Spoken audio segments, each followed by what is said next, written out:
जो जो बड़े फैसले आपकी सरकार ने इन वर्षों में लिए हैं, कारपोरेट के कंपल्सन उनके पक्ष में, मल्टीनेशनल के पक्ष में, क्या आपने जनता से पूछने की कोशिश कभी की कि भैया ये फैसला हमारी सरकार लेने जा रही है, आप इसके पक्ष में हो या विपक्ष में हो? आम आदमी पार्टी तो कम से कम ये कह रही है ना कि भैया हम आम जनता से पूछ करके फैसले करेंगे, हम उनसे रिफरेंडम कराएंगे, हम उनके बीच जाएंगे, कमेटियां बनाएंगे। आपने तो जनता को कुछ समझा ही नहीं भाई 9.5 साल में, 10 साल में। तो आप क्या कह रही हैं कि हम सीखेंगे आम आदमी पार्टी से? क्या सीखेंगे आप आम आदमी पार्टी से?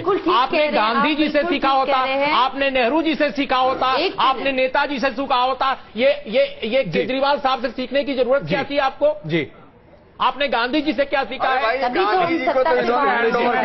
इम्पोर्टेंट पॉइंट रखना है मुझे। तभी तो हम सत्ता से बाहर हो गए। गांधी जी आपके थे और आपने गांधी जी को, मैं देखता हूं कि बीजेपी वाले महात्मा गांधी के नाम पे कसम खाते हैं। सरदार पटेल आपकी पार्टी कांग्रेस के 1931 में कराची कांग्रेस के अध्यक्ष थे, आपकी पार्टी के मेंबर थे, और अब आप लोग उनका नाम ही नहीं लेते। आप यानी इंदिरा जी के परिवार के बियॉन्ड जाते हैं। तो आप कहना क्या चाहते हैं? आप ब्यौरा दीजिए कि आपके हजारपति नेता करोड़पति कैसे बने हैं पिछले 10 सालों में। आप इसका सर्वे करा लीजिए कि आपके हजारपति नेताओं ने करोड़पति कैसे पद हासिल किया, उनको ये श्रेणी कैसे मिली। टोपी पहना के, ये तो स्वाभाविक रूप से नहीं, लेकिन टोपी आप भी पहनाने लगे हैं। जब मान जाइए आप बहुत जोर से टोपी पहना नहीं, देखिए बहुत, देखिए आप कर्नाटक में टोपी पहना चुके हैं। देखिए तो ईमानदार है। मैं उसका भी उत्तर दूंगा। अगर हम चले तो अभी जनता के बीच में भी आप टोपी बात आ जाएगी। इसका भी उत्तर दूंगा, मगर 2-3 बहुत महत्वपूर्ण विषय। बरखा जी बिल्कुल सही कह रही थी, बदलाव बहुत महत्वपूर्ण है, और तभी शायद राहुल गांधी भी डेंशू नामक कंपनी ला रहे हैं 500 करोड़ करके, और वो बदलाव चाहते हैं, अपने अंदर बदलाव किया है। वो पेपर में अलग बात है, वो खंडन खुद बरखा जी कर देंगे अभी। मगर मैं एक बहुत महत्वपूर्ण विषय, अभी जो शेषनारायण जी ने कहा कि 4 रुपए, 5 रुपए, 100 रुपए वाले जो घूसखोर हैं जनता के बीच, पटवारी है, क्लर्क है, उसके भ्रष्टाचार को रोकना है। कॉमनवेल्थ वाले भ्रष्टाचार से आम जनता त्रस्त नहीं है। 400 करोड़ वाले नहीं, एक इंपॉर्टेंट पॉइंट में ला रहा हूं यहां पे। मैं बिल्कुल यही कह रहा हूं, आम आदमी पार्टी ने ये वाले भ्रष्टाचार के लिए हेल्पलाइन खोल दिया है, मगर जो एलिटिस्ट भ्रष्टाचारी हैं ऊपर में, शीला जी हैं, वाड्रा जी हैं, जमीन खरीद रहे हैं, उनका कुछ नहीं हो रहा है। वो आपके यहाँ भी कम नहीं है, आपके यहाँ भी कम नहीं है। नहीं। लेकिन यहाँ पर एक ब्रेकिंग न्यूज मुझे लेना पड़ रहा है। अभी ये जानकारी मिल रही है सूत्रों के हवाले से, बताया जा रहा है कि कांग्रेस की चुनाव समिति की अगुवाई प्रियंका गांधी करेंगी। ये खबर अभी आ रही है। बताया जा रहा है कि चुनाव समिति जो कांग्रेस की होगी, उसमें पूरी मॉनिटरिंग, उसका किस तरीके से कामकाज, ये तमाम चीजें खुद प्रियंका गांधी करेंगी। जो तमाम उम्मीदवार हैं उनका निरीक्षण खुद राहुल गांधी करने की बात आज खुद ही कह चुके हैं। यानी कि गांधी परिवार सक्रिय तरीके से 2014 के लोकसभा चुनाव में किस तरीके से उम्मीदवारों का चयन होगा, चुनाव का प्रचार किस तरीके से चलेगा, ये खुद गांधी परिवार के 2 लोग देखते हुए दिखाई देंगे। ये अभी बड़ी खबर आती हुई दिखाई दे रही है। इसके साथ साथ आइए एक और रिपोर्ट अभी यहां पर आपको दिखा दें। ऐसा लग रहा है कि अरविंद केजरीवाल और उनकी पार्टी जिस तरीके से मुद्दों को लेकर आगे बढ़ रही है, मुद्दों की राजनीति करने का दावा लगातार हमारे तमाम राजनीतिक दल करते रहे हैं, लेकिन ये मुद्दे वो हैं जैसा कि अभी शेषनारायण जी कह रहे थे, 2 रुपए 4 रुपए वाले, और ये 2-4 रुपए वाली चवन्नी मुद्दे आज हमारे ऊपर ज्यादा हावी हैं, क्योंकि रोजमर्रा की जिंदगी में इन चवन्नी मुद्दों से ही हमें 2-4 होना पड़ता है। कैसे ये मुद्दे आज बड़े राजनीतिक दल के लिए गले की फांस बन गए हैं, देखिए रिपोर्ट।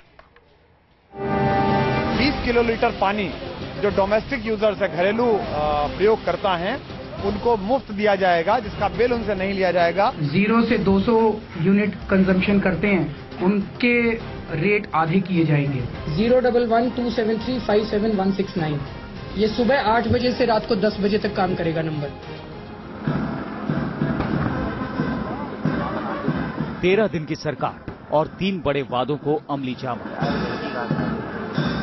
जिस तेजी से अरविंद केजरीवाल की आम आदमी पार्टी ने कामयाबी की सीढ़ियां चढ़ी, ठीक उसी तेजी से अरविंद केजरीवाल ने मुख्यमंत्री बनते ही चुनावी वादों को पूरा करना शुरू कर दिया। लेकिन केजरीवाल के लिए सबसे बड़ी मुश्किल थी करप्शन के खिलाफ सख्त मैसेज देने की। इसके लिए केजरीवाल ने एक हेल्पलाइन नंबर का ऐलान किया, जिसके जरिए कोई भी शख्स रिश्वतखोर अफसर और कर्मचारी का स्टिंग कर सकता है। कल एक किया गया था लेकिन आखिरी मोमेंट पे या तो उसको शक हो गया या क्या हो गया, उसने पैसे लेने से मना कर दिया। या तो पब्लिसिटी अच्छी खासी हो गई थी, क्योंकि स्टिंग जो है उसमें तो साफ साफ मैंने आज खुद वो देखा था, जो स्टिंग है उसमें साफ साफ वो पैसे मांग रहा है।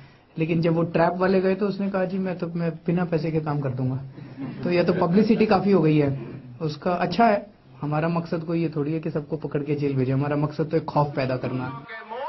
फैसला सीधा आम आदमी से जुड़ा था, लिहाजा घूसखोर दहशत में आ गए, तो विपक्षी केजरीवाल के इस वार की काट ढूंढने लगे।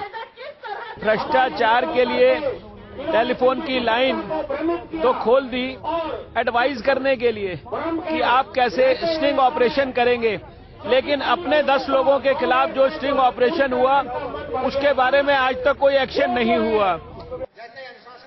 केजरीवाल ने न सिर्फ चुनावी वादों को अपना हथियार बनाया, बल्कि सुरक्षा और वीआईपी सुविधा लेने से इनकार कर एक बार फिर विपक्ष को मुंह की खाने को मजबूर कर दिया। यहां तक कि यूपी सरकार से मिलने वाली Z+ सिक्योरिटी लेने से भी इनकार कर दिया। मेरी जिंदगी को कोई खतरा नहीं है, मेरी ये लाइफलाइन बहुत बड़ी है। मेरी जिंदगी को कोई खतरा नहीं है, ऊपर वाला सबसे बड़ी। मेरे को नहीं चाहिए सिक्योरिटी, मैंने कई बार बोला है। केजरीवाल जनता की नब्ज को बखूबी समझ चुके हैं, इसीलिए वो हर उस मुद्दे को छू रहे हैं जो सीधे आम आदमी के दिल को झकझोरता है। इसी कड़ी में केजरीवाल ने नर्सरी एडमिशन के लिए भी हेल्पलाइन जारी कर नन्हे मुन्नों के माँ बाप का सिर दर्द कुछ कम करने की कोशिश की। जाहिर है मुद्दे देखने में बेशक छोटे हैं, लेकिन इन मुद्दों पर केजरीवाल को जिस तरह आवाम का साथ मिला है, उसने सियासी दलों को एक बार फिर से राजनीति का पाठ पढ़ने को मजबूर कर दिया है। Team news nation. और इसमें एक बार और स्पष्ट होती हुई दिखाई देती है, अरविंद केजरीवाल कोई मौका चूकते नहीं हैं। जहां मौका लगे वहीं अपने मुद्दे की कोई न कोई पैरोकारी करते हुए दिखाई देते हैं। जिस तरीके से भ्रष्टाचार के मुद्दे पर उन्होंने अपनी बात आज सामने रखी, अगर आप उसे देखें तो कई लोग इसे चुनावी स्टंट कह सकते हैं, लेकिन दरअसल ये एक वो नब्ज है जनता की दुखती हुई, जिसे अरविंद केजरीवाल दबाए रखना चाहते हैं ताकि वो अपने मुद्दे और खास करके अपनी राजनीति से अलग भी ना हटे। देखिए उन्होंने क्या कहा। पिछले 2 दिन में लगभग 23,000 के करीब कॉल्स आई हैं।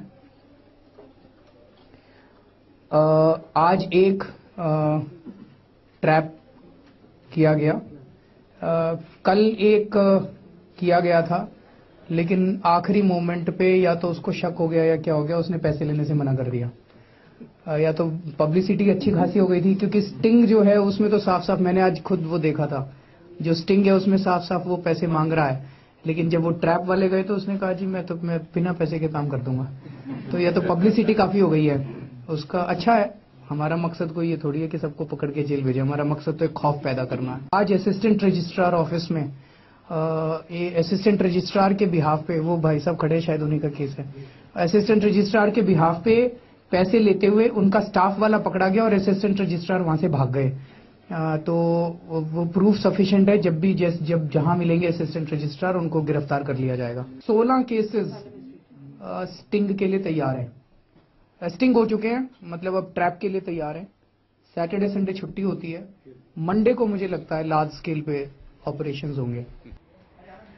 तो आइए अब इसके बाद सीधे चलते हैं विशाल के। विशाल, आपके साथ जो भी दर्शक हमारे हैं, जरा पूछिए इनसे कि इस तरह से जो अरविंद केजरीवाल आंकड़े देते जा रहे हैं, इनका तो भरोसा जमकर होना चाहिए।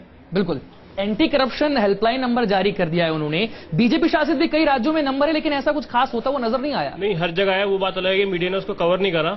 नहीं, प्रचार भी वैसे नहीं हुआ। नहीं, प्रचार ऐसा नहीं हुआ, मीडिया ने कवर नहीं करा, बेसिकली बात ये है। और आपका मानना है कि वहाँ भ्रष्टाचार के जो मामले हैं उनका सोल्यूशन इस तरह से होता है, उस हेल्पलाइन नंबर पे सोल्यूशन सारा होता है। केजरीवाल अच्छा काम कर रहे हैं दिल्ली में एंटी करप्शन हेल्पलाइन। नहीं, कोई अच्छा काम नहीं कर रहा। उन्होंने कहा कि वो आपको गाइड करेंगे, फोन वगैरह करो, लेकिन जिसका काम अटका हुआ है, जो बेचारा कोई अपना काम कराना चाहता है, उनकी गाइडलाइन सुनेगा या फिर अपना काम कराएगा किसी तरीके से। आप क्या कहेंगे? मेरा ये कहना है, ये जितना भी हेल्पलाइन यहाँ पर पब्लिक को जो सुना रहे हैं, ये कर रहे हैं, उसमें से 1% भी काम हुआ हो तो बता करके दिखा दे। 1% भी काम नहीं हुआ अभी तक। और ये गिदर भौकी से जो है ना, यहाँ जनता जो ने समझ रखा है, जो ये जो है ना ड्रामाबाजी है पब्लिक को जो है ना अपने तरफ खींचने का, अब सब समझ रहा है, जितना भी जनता है समझ रहा है। जी, चलिए आपसे। नहीं, ये ड्रामाबाजी नहीं है। अब इतने दिन में भ्रष्टाचार एक दिन तो निकल नहीं सकता है। धीरे धीरे निकलेगा। शुरुआत की है भ्रष्टाचार को निकालने के लिए, तो समय तो लगता ही किसी समय लगता है, समय लगता है भ्रष्टाचार को, लेकिन ये जिस तरह से बता रहे हैं कि भाई जेल भरना हमारा मकसद नहीं है, ये सही है और इससे खौफ पैदा होगा तो भ्रष्टाचार कम होगा। चलिए संबित जी। देखिए, मैं बहुत आक्रामक होकर नहीं बोलूंगा। भ्रष्टाचार के खिलाफ कोई भी ताकत लड़ रही हो तो वो एक स्वागत योग्य विषय है, मगर 2-3 बिंदु है। एम्पावरमेंट होना चाहिए जनता का, इसमें कोई दो मत नहीं है, मगर वाकई एम्पावरमेंट होना चाहिए, रोमांटिक एम्पावरमेंट नहीं। और इसे मैं कहीं ना कहीं एक रोमांटिक एम्पावरमेंट के रूप में देखता हूं, जहां ओनस शिफ्टिंग है। सरकार का जो ओनस था आपने पब्लिक को शिफ्ट किया है। अब देखिए, हेल्पलाइन का मकसद होता है रिड्रेसल एंड कंप्लेंट एक्सेप्ट करना, मगर ये जो हेल्पलाइन है बेसिकली एडवाइजरी इन नेचर है, अर्थात एक तरह से हेल्पलेस हेल्पलाइन है। दूसरा बहुत महत्वपूर्ण बिंदु में अभी अरविंद केजरीवाल जी को सुन रहा था, उन्होंने कहा 2 दिनों में 23,000 के आसपास लगभग, और कल का भी उनका प्रेस कॉन्फ्रेंस मैंने सुना था, उन्होंने कहा 4 घंटे में लगभग 7,000 फोन। देखिए, कैलकुलेशंस आज लोगों ने किया है, बुद्धिजीवियों ने, और पूरे ट्विटर में ये मौजूद है। 7,000 फोन कॉल, अगर प्रति फोन कॉल भी एडवाइजरी फोन है, अर्थात आप अगर 5 से 10 मिनट भी कैसे हो, संभव नहीं है। आप कैलकुलेशन करके देखिए, 7,000 23,000 इंटू 15 मिनट करिएगा, राघव जी, तो महीनों में निकल के राघव जी, भारतीय जनता पार्टी आपके इस पूरे प्रेस कॉन्फ्रेंस को ही नहीं, तमाम चीजों को बिल्कुल झूठ करार दे रही है। मैं झूठ शब्द नहीं कह रहा हूं, मैं कह रहा हूं आप रिफाइंड तरीके से कह रहे हैं, मैनिपुलेशन। मैं उसको हिंदुस्तानी भाषा में झूठ कह रहा हूं। मैं कह रहा हूं ये बहुत जगलरी ऑफ शब्द हो रहे हैं। राघव जी, छोटी सी प्रतिक्रिया की, वक्त बहुत कम है। नहीं, अब आपने सबको इतना वक्त दिया तो मेरे को भी तो वक्त दें। हाँ जी, बताइए। नाम से बात सुने। एक तो भारतीय जनता पार्टी जो भी बोलती रहे, मेरा मकसद उनको खुश करना है या उनसे कोई सर्टिफिकेट लेना नहीं है। अच्छी बात है, वो विरोध करते रहे, हमारी इसी में भलाई है। उन्होंने जब जब विरोध किया है हमारा फायदा होता गया है। दूसरी बात यह है कि आप ये देखिए, इस देश में भ्रष्टाचार जो इस देश को दीमक की तरह खा रहा है, वो केवल टॉप मिनिस्टर्स ही नहीं करते, नीचे के लेवल के जो अफसर हैं, जो संतरी हैं, जो रजिस्ट्रार हैं, वो सब भी करते हैं। तो सभी भ्रष्टाचार में लिप्त हैं।